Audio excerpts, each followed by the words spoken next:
Hello and welcome to Diya Online Science Academy. Let us begin the sixth lecture of chapter number 7, Alternating Current.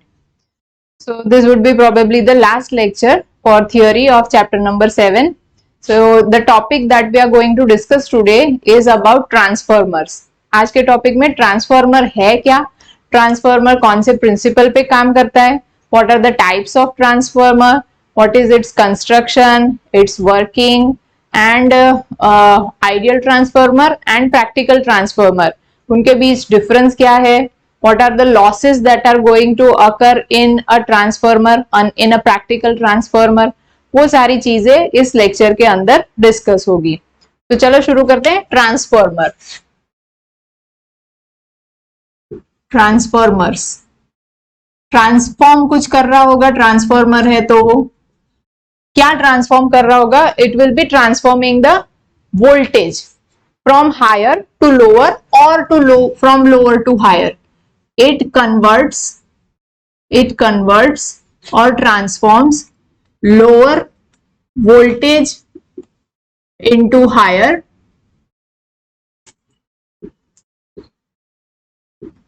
voltage and vice versa. बराबर, lower voltage से higher में या higher voltage से lower voltage में convert कर सकता है ये ट्रांसफॉर्मर. तो उसके हिसाब से उसके दो टाइप्स जो है वो बनते हैं. क्या क्या टाइप्स होंगे? Types of transformers are step up transformer, first type is step up transformer and second one is step down transformer. Step up transformer के अंदर क्या होगा कि it will be increasing the voltage from जो generate हुआ होगा एक side पे जो होगा प्राइमरी साइड, उससे वो सेकेंडरी साइड के अंदर वोल्टेज जो है उसको मल्टीप्लाई करेगा, कुछ हायर साइड पे ले जाएगा, उसको इंक्रीज करेगा. तो increases the output voltage from lower input voltage. बराबर. और पूरा उल्टा स्टेप डाउन के अंदर होगा, वो क्या करेगा, it will decrease the output voltage, output का जो ईएमएफ होगा वो फ्रॉम हायर इनपुट वोल्टेज. ठीक है, ये दो टाइप्स हुए. कौन से प्रिंसिपल के ऊपर ये काम करता है? So the principal on which it works is mutual induction. Mutual induction.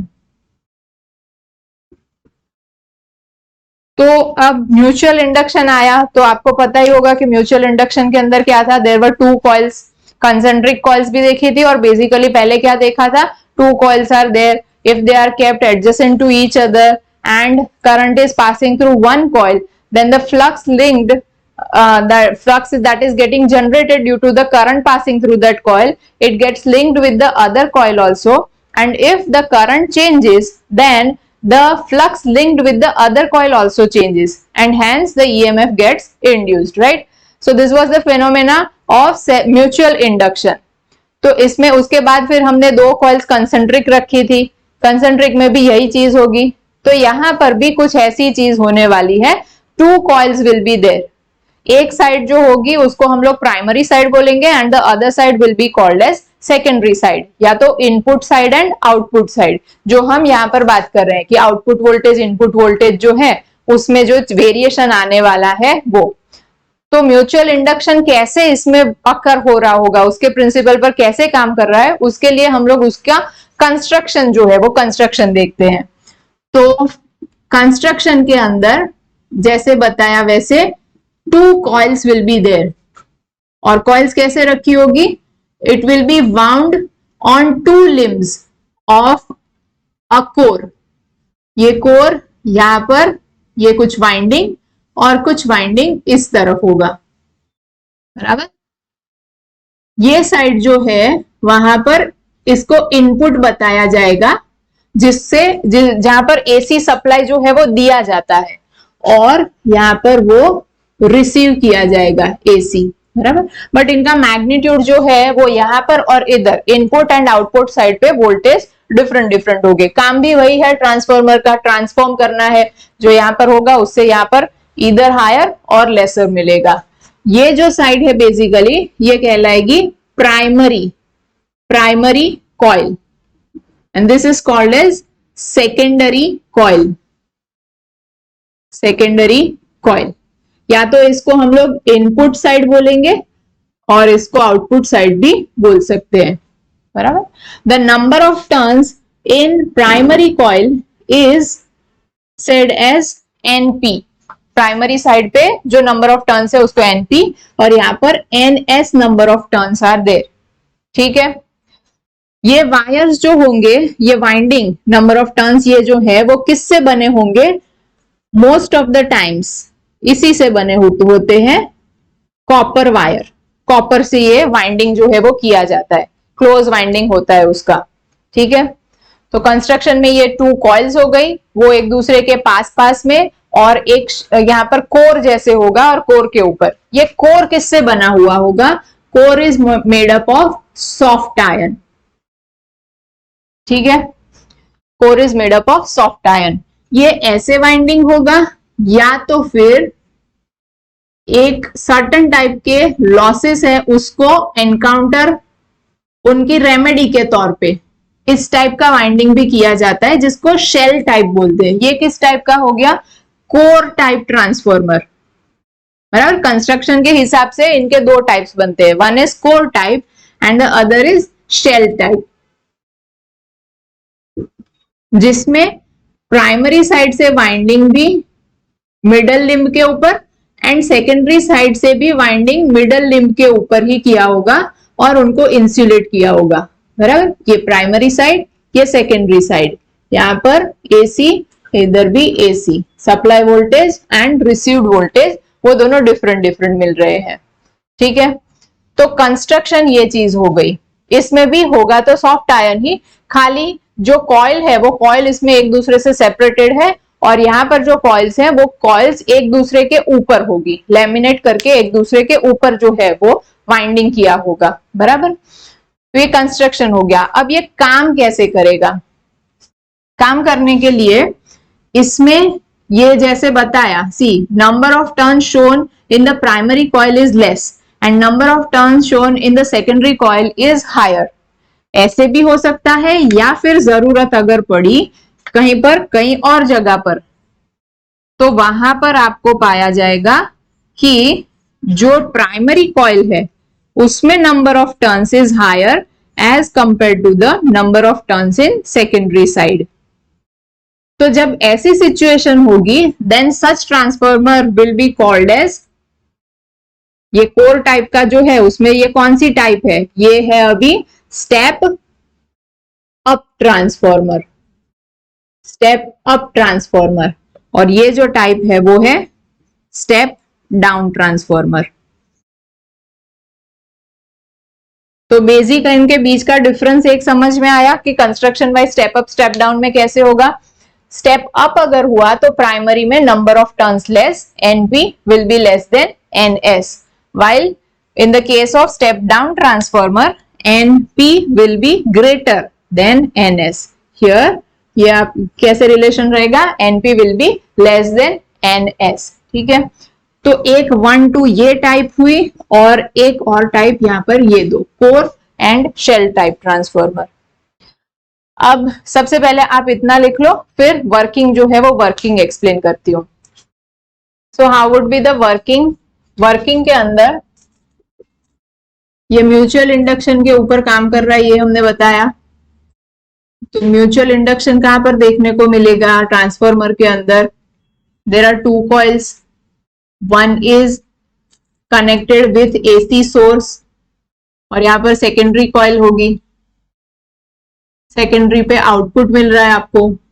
Now if alternating current in primary, AC in primary side changes, तो उसकी वजह से क्या हुआ कि मी चेंजेस, मैग्नेटिक फील्ड चेंजेस, सी alternating current, alternating current will change gradually. ये जीरो था, जीरो से मैक्सिमम हुआ, मैक्सिमम से again zero, then reverse side में मैक्सिमम, देन अगेन जीरो। तो ये तो चेंज होने वाला है। तो करंट अगर चेंज हुआ, सप्लाइड वोल्टेज चेंज हुआ तो करंट चेंज हुआ, करंट चेंज हुआ, दैट्स व्हाई बी भी चेंज हो गया, मैग्नेटिक फील्ड उसके साथ जनरेट हुआ, magnetic field is changing, magnetic field changes, that means flux जो उसके साथ लिंक है, flux linked, flux associated also changes. Now some of the flux of primary coil is also linked with the secondary coil, बराबर, थोड़ा सा यहीं पर होगा, कुछ जो होगा वो यहाँ पर लिंक हो रहा होगा, तो इसके अंदर भी चेंज हो रहा है और खुद के अंदर भी तो फ्लक्स जो है वो चेंज हो रहा है, तो उसकी वजह से फाई चेंज हो रहा है। तो यहां पर क्या हो जाएगा, फैराडेज लॉ के accordingly EMF is induced, right. AC change होता रहता है, इसलिए बी चेंज हुआ, इसलिए फाई चेंज हुआ, इसलिए ईएमएफ इंड्यूस हुआ। तो ईएमएफ इंड्यूस हुआ, साथ में इसके अंदर भी कुछ ईएमएफ जो इंड्यूस होगा। तो on in primary side, in primary circuit or primary coil, how much will be the EMF that will be induced? That will be equals to minus n d phi by dt, number of turns A of primary, primary में जितने number of turns होंगे into d phi by dt. See here we have considered के दोनों side, secondary as well as primary, दोनों side flux link with each turn, हर एक में number of turns अलग अलग है। यहां पर कितने नंबर ऑफ टर्न्स है, NP, how many turns are there on secondary side, NS, so number of turns are different but the flux linked with one turn is same. इसके साथ भी एक कॉइल के अंदर एक टर्न के ऊपर फाइव, यहां पर भी फाइव, तो टोटल फ्लक्स जो है वो डिफरेंट आएगा, टोटल फ्लक्स चेंज होगा बट एक टर्न के साथ जो फ्लक्स है वो सेम रहेगा। एंड सेकेंड थिंग ये भी कंसीडर किया है कि जो प्राइमरी साइड है वो प्राइमरी साइड पे जो भी कॉइल है, the resistance of that coil is negligible. ये कंसीडरेशन लेके हम लोग अभी चल रहे हैं। तो EP equals to minus NP d phi by dt, and similarly secondary side, in the secondary coil epsilon s will be equals to minus ns d phi by dt। जो भी एक एक टर्न के साथ चेंज हो रहा है उसका यहाँ पर टाइम के साथ कितना वेरिएशन आ रहा है वो। So now if we take the ratio of equation number 1 and 2, then we'll get epsilon p by epsilon s equals to np by ns, d phi by dt is going to be cancelled out, ठीक है। तो ये एक relation हमें मिला, epsilon p by epsilon s equals to np by ns, clear. ये relation याद रखना है, मतलब कि ट्रांसफॉर्मर के अंदर induced EMF is proportional to number of turns. अब देखो इसमें हम बात कर रहे थे primary step up and step down transformer बोल रहे थे। तो स्टेप अप ट्रांसफॉर्मर क्या काम करता था, स्टेप अप के अंदर in step up transformer, in step up transformer क्या होना चाहिए, epsilon in secondary should be greater than epsilon in primary side, बराबर। प्राइमरी साइड जो भी सप्लाइड वोल्टेज है उसको इंक्रीज किया तो ही उसको हम लोग स्टेप अप ट्रांसफॉर्मर बोलेंगे। Now epsilon is proportional to N number of turns, तो ऑब्वियसली ये होना ही चाहिए N S greater than N P, तभी वो ये काम कर पाएगा epsilon greater than epsilon P देने का, because it is directly proportional to the number of turns. That's why we have always shown a step up transformer like this, यहां पर ऐसे कम number of turns and here larger number of turns, right. जो इसका symbol होता है circuit के अंदर भी ट्रांसफॉर्मर को ऐसे शो किया जाता है। अगर वो स्टेप डाउन है तो इधर कम नंबर ऑफ टर्न्स और बीच में 2 लाइंस और ऐसे P and S, step down. और अगर स्टेप अप है तो कुछ इस तरह से स्टेप अप। ठीक है, सेम वे में in step down transformer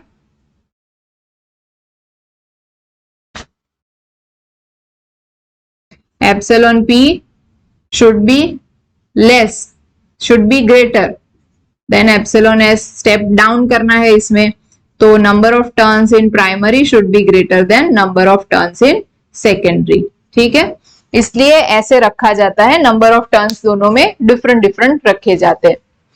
now if we are talking about an ideal transformer, कोई भी सिस्टम या कोई भी एपरेटस अगर वो आइडियल है, उसका मतलब क्या, दैट मीन्स कि वो एफिशिएंसी जो देगा वो 100% देगा। जो भी इनपुट की तरह आप देंगे वो पूरा पूरा आपको आउटपुट में कन्वर्ट करके दे देगा, बराबर। तो उसको आइडियल बोलेंगे, which is never never ever practically possible.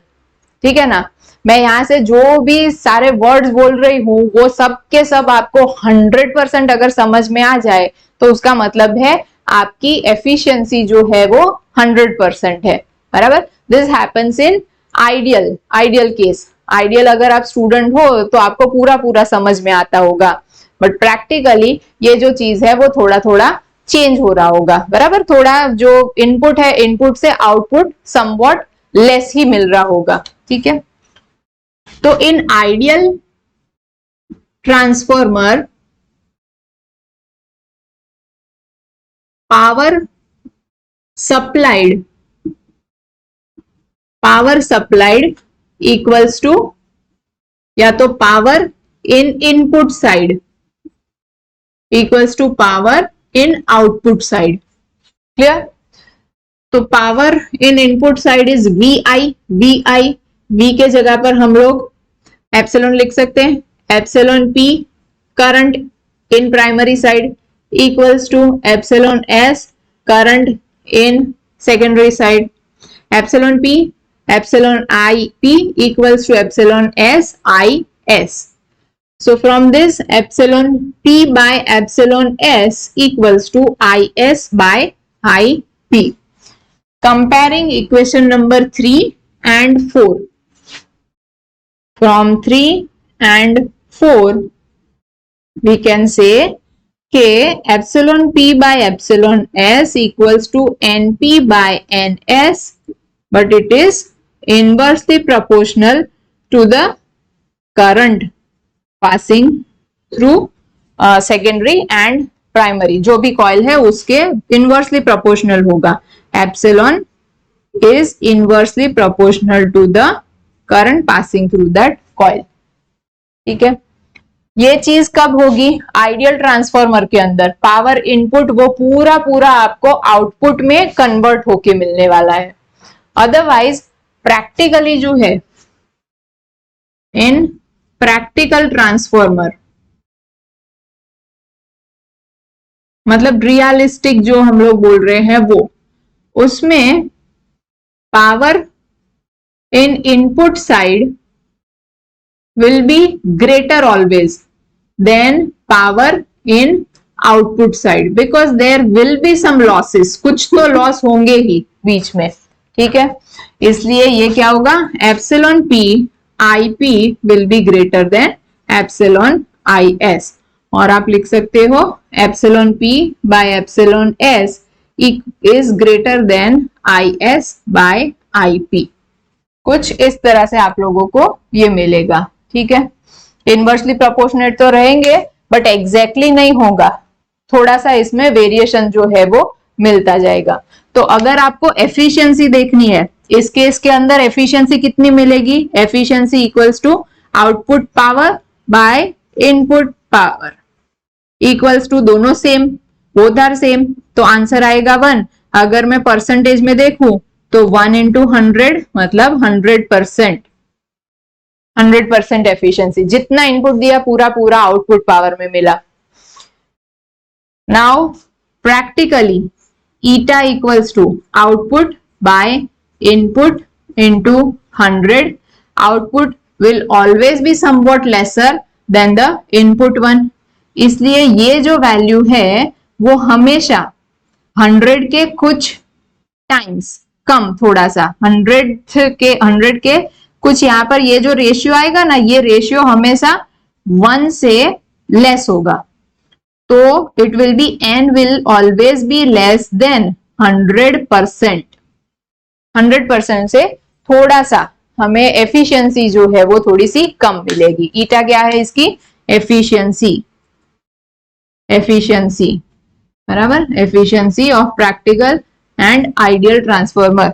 तो आपको क्वेश्चन के अंदर इन एन आइडियल ट्रांसफॉर्मर करके दिया तो आप पूरा ये फॉर्मूला लगा सकते हो, या प्रैक्टिकल ट्रांसफॉर्मर में क्या रेशियो होना चाहिए, क्या रेंज होनी चाहिए, कुछ ऐसे है, या एफिशिएंसी इतनी है इसकी 90%, 80%, 50% कुछ बताया होगा, तो उसके हिसाब से आउटपुट पावर कितना आएगा, इनपुट की वैल्यू है तो आउटपुट कितना मिलेगा, उसके अकॉर्डिंगली आपको जो भी वैल्यू फाइंड करनी है वो फाइंड कर सकते हो। तो फर्स्ट ये नोट करो, फिर प्रैक्टिकली क्यों ये हमें एग्जैक्टली इक्वल नहीं मिलता, मतलब लॉसेस जो है वो लॉसेस क्या हो रहे हैं वो देखते हैं, ये नोट करो आप लोग। Now the losses in the transformer, losses in transformer, possible losses कौन कौन से हो सकते हैं, किस किस टाइप में। तो फर्स्ट जो है that is resistance of winding. जो वाइंडिंग होगा जिसमें से करंट पास हो रहा है उसी का खुद का रेजिस्टेंस, तो उसी के रेजिस्टेंस की वजह से I² RT के accordingly H heat energy produce होगी। तो whatever the power is supplied is somewhat getting transformed और wasted in the form of heat energy. तो according to H equals to I² RT, some part of supplied power or input power gets wasted or lost, gets wasted in the form of heat. ठीक है, तो अब साथ में इसकी remedy भी देखें। अगर ये हमें लॉस जो है वो कम करना है, रेजिस्टेंस लेस करना पड़ेगा। So how can be reduce the resistance? Resistance reduce करने के लिए R equals to rho L by A, rho ला। So if the cross sectional area of the wire is larger, अगर वो थिक हुआ wire, then the resistance will get reduced. तो आपको जो वाइंडिंग है वो वाइंडिंग का वायर जितना हो सके उतना हायर रखना चाहिए। तो इनपुट साइड जो है जहां से वो करंट आ रहा है उधर इनपुट साइड पे, वहां पर अगर आप लोग आर की वैल्यू अगर ज्यादा रखना चाहते हो, आर की वैल्यू डिक्रीज करना चाहते हो, तो thick wire should be used. Therefore winding should be of thick wire, बराबर। ये फर्स्ट टाइप का resistance. Second is flux leakage. Flux leakage क्या है? तो फ्लक्स लीकेज मींस के यहां पर हमने शो किया था कि there is some flux which is not able, ये फील्ड लाइन जो है ना ये यहीं पर खत्म हो रही है, it is not able to get linked with the secondary coil, ठीक है ना। बाकी सारी जो है वो यहाँ पर कुछ लिंक हुई, बट ये उसके साथ लिंक हो नहीं पा रही है। तो ये फ्लक्स जो है वो फ्लक्स यहाँ पर लिंक हुआ नहीं, तो उसको हम लोग लीकेज बोल सकते हैं। तो sum of the flux, sum of the filled lines can not be linked or cannot be associated with the secondary coil.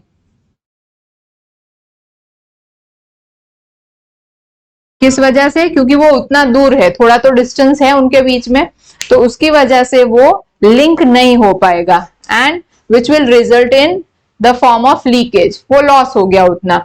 Otherwise वो उतना भी वो लिंक था, फिर उसमें चेंज आया, इसमें अगर चेंज आता है ये पास वाले फ्लक्स में, तो भी वो इसके ऊपर कुछ भी रिजल्ट इंपैक्ट नहीं दे पाएगा, बराबर ना, क्योंकि लिंक ही नहीं है, उसके साथ एसोसिएट ही नहीं हो रहा, तो उसमें अगर चेंज हो भी रहा है तो उसकी कोई इफेक्ट है नहीं, राइट। तो वो हमें फिर इंड्यूस्ड ईएमएफ में कोई इम्पैक्ट शो कर पाएगा नहीं। तो इसके लिए हम लोग कौन से टाइप का क्या रेमेडी है? तो रेमेडी इसमें आएगी कि हम लोग इसको क्या बोलते थे, कोर टाइप। तो फिर इस टाइप का शेल टाइप का जो बताया था कि जिसमें वाइंडिंग है वो एक दूसरे के ऊपर किया जाएगा ऑन द मिडल लिम्ब, बराबर। ऐसे अगर वाइंडिंग किया तो मोस्ट ऑफ द फ्लक्स, शायद से ऑल ऑफ द फ्लक्स, सब फ्लक्स जो है वो सेकेंड कॉइल के साथ लिंक हो ही जाएगा, ठीक है। And that's how we can reduce the flux leakage. Then third loss जो है उसमें आएगा हिस्टेरेसिस लॉस। हिस्टेरेसिस लॉस हमने किस में देखा था? फेरोमैग्नेटिक सब्सटेंस और वो सब देख रहे थे, टाइप ऑफ सब्सटेंस, तो उनके अंदर हमने देखा था। तो फेरोमैग्नेटिक सब्सटेंस जो है उसमें अगर कोई ऐसा सब्सटेंस है हमारे पास कि जिसके थ्रू हमने ये ग्राफ देखा था कि मैग्नेटाइज हो रहा है, करंट पास होगा। सी, इनपुट साइड में क्या हो रहा था? इनपुट साइड में कंटिन्यूअसली करंट पास हो रहा होगा, मैक्सिमम 0, नेगेटिव में रिवर्स साइड में मैक्सिमम, देन 0, ये चीज हो रही होगी। तो इसकी वजह से कंटिन्यूअसली क्या हो रहा होगा? मैग्नेटाइजेशन,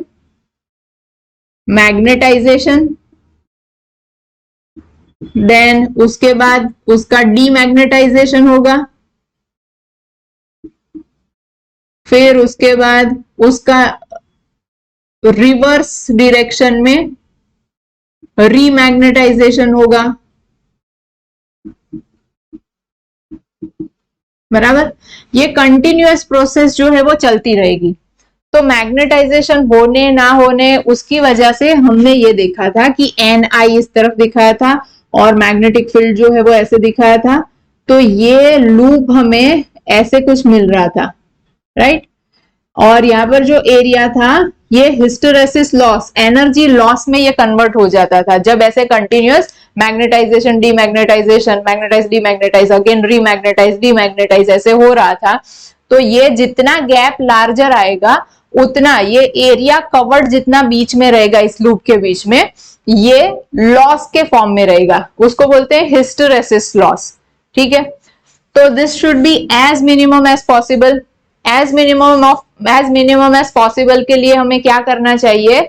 द वाइंडिंग, जो वाइंडिंग यूज कर रहे, जिस कोर के ऊपर हम लोग ये वाइंडिंग कर रहे हैं, मतलब बेस हमने जो यहाँ पर लिया कोर, उसको क्या करना चाहिए? उसको फेरोमैग्नेटिक सब्सटेंस का लेना चाहिए। तो रेमेडी के तौर पे क्या आया? फिर भी कुछ तो लॉस रहेगा ही, but it will be minimised. तो core should be used of ferromagnetic substance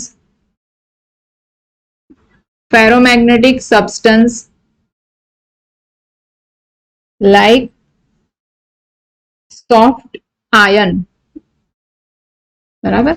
soft iron की एक और प्रॉपर्टी, फेरोमैग्नेट क्या करेगा? फेरोमैग्नेट जो भी फील्ड लाइंस है ना वो अपने अंदर खींच लेगी। तो ये जो फ्लक्स लीकेज हो रहा था ना, वो फ्लक्स लीकेज में भी ये काम आएगा, वो मैग्नेटिक फील्ड लाइंस को अपने अंदर वो खींच रही होगी। तो वो मैग्नेटाइजेशन जो वेस्ट हो रहा था वो वेस्ट नहीं होने देगा। तो ये हो गया हिस्टेरेसिस लॉस और उसकी रेमेडी ये आ गई। Then next is eddy current loss, eddy current loss, ये भी हम लोग देख चुके हैं। एडी करंट्स जो है वो एडी करंट्स मतलब इसमें भी मैग्नेटाइजेशन डीमैग्नेटाइजेशन कंटिन्यूअसली हो रहा है। तो जो कोर है वो कोर के अंदर स्मॉल स्मॉल लूप में ऐसे करंट जो है वो फॉर्म हो रहे होंगे, इंड्यूस हो रहे होंगे। ये वर्लपुल्स के फॉर्म में है और इसका स्पेशल नाम है eddy currents. This is happening due to continuous magnetisation demagnetisation remagnetisation, बराबर, इसकी वजह से हो रहा है। तो ये हमें मिनिमाइज करना है, एडी करंट को मिनिमाइज करना है। तो एडी करंट को मिनिमाइज करने के लिए रेमेडी क्या, जब एडी करंट पड़ा था तभी हमने देख लिया था क्या करना चाहिए। ये कंप्लीटली एक पूरा जो हमने कोर बनाया ये थिक होगा, ये थिक पूरा कंप्लीटली एक से ही बनाने के बदले हम लोग क्या करेंगे, इसमें थिन थिन प्लेट्स बना देंगे, थिन प्लेट्स, और फिर उनको स्टैक अप कर देंगे, साथ में रख देंगे, बट बीच में इंसुलेशन कर देंगे, वार्निशिंग कर देंगे या कुछ इंसुलेटिंग मटेरियल रख देंगे। So thin plates are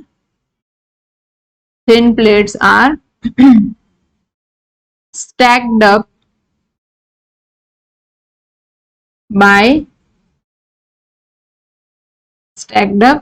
after insulating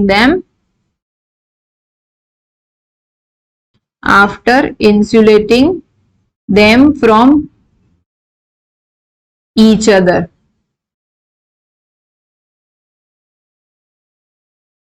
correct. तो एडी करंट लॉस ये, और एक और लॉस जो है हमिंग साउंड लॉस,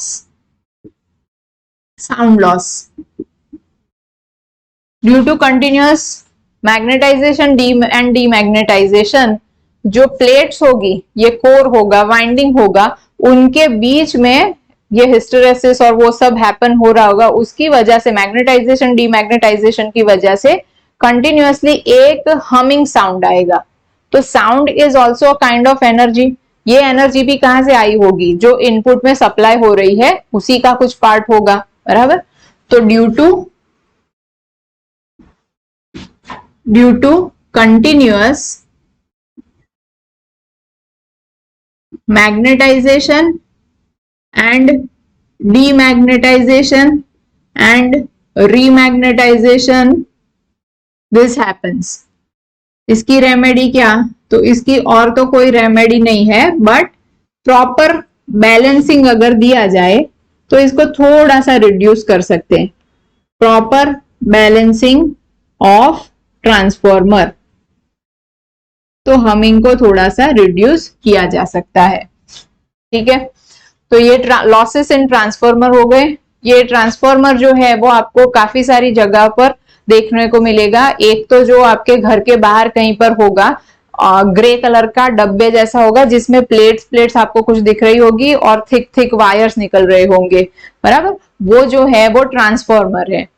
तो वो ट्रांसफॉर्मर सब स्टेशन होगा, जहां पर जनरेट हो रहा होगा, वो जनरेट हुआ वहां पर एक ट्रांसफॉर्मर, फिर वहां से सबस्टेशन से कंज्यूमर तक, कंज्यूमर मतलब आप और हम खुद, बराबर, हम तक वो पावर जो है जो जनरेट हुआ जनरेटर के थ्रू वो हम तक आया, बराबर। तो दोनों जगह पर स्टेप अप और स्टेप डाउन जो है वो ट्रांसफॉर्मर रखे गए होंगे, ठीक है। जो सब जनरेटर है उसके पास स्टेप अप ट्रांसफॉर्मर होगा, फिर जो सबस्टेशन है वो सबस्टेशन पर आएगा, वहां पर स्टेप डाउन ट्रांसफॉर्मर होगा और कंज्यूमर वो कंज्यूम कर पाएगा, ठीक है। क्योंकि वोल्टेज वहां पर इंक्रीज किया, तो वोल्टेज इंक्रीज करने से आई जो है वो थोड़ा सा रिड्यूस हो जाएगा, और लॉसेस और वो सब जो होगा वो लॉसेस थोड़े से कम हो जाएंगे, ठीक है। तो ये हो गया। और कौन सी जगह पर ये ट्रांसफॉर्मर जो है वो देखा जाएगा, स्टेबिलाईजर होता है। स्टेबिलाईजर के अंदर भी, स्टेबिलाईजर मतलब कि जो वोल्टेज है वो उसका अगर बहुत ज्यादा फ्लक्चुएशन आता हो, तो बीच में स्टेबिलाईजर अलग से डिवाइस अगर रखा हो, या तो अब जो सारे इंस्ट्रूमेंट्स होते हैं, सारे इलेक्ट्रॉनिक अप्लायंसेस होते हैं, इलेक्ट्रिक अप्लायंसेस, वो सबके अंदर तो इनबिल्ट ही स्टेबिलाईजर होता है, तो वो वोल्टेज फ्लक्चुएशन को मेंटेन करके रखने के लिए काम आता है, बराबर। एक्सरे अगर रेज अगर प्रोड्यूस करने हैं तो उसके लिए भी ट्रांसफॉर्मर उस मशीन के अंदर यूज किया जाता है। टीवी है, रेडियो एंटीना है, वो सब में स्मॉल स्केल के, स्मॉल जो साइज के होते हैं वो मतलब उनकी जो कैपेसिटी होती है वो छोटे छोटे वोल्टेज पे काम करने की होती है, उन सब के अंदर भी ट्रांसफॉर्मर पाए जाते हैं। ठीक है, तो this is all about transformer, आपको ये लिख लीजिए।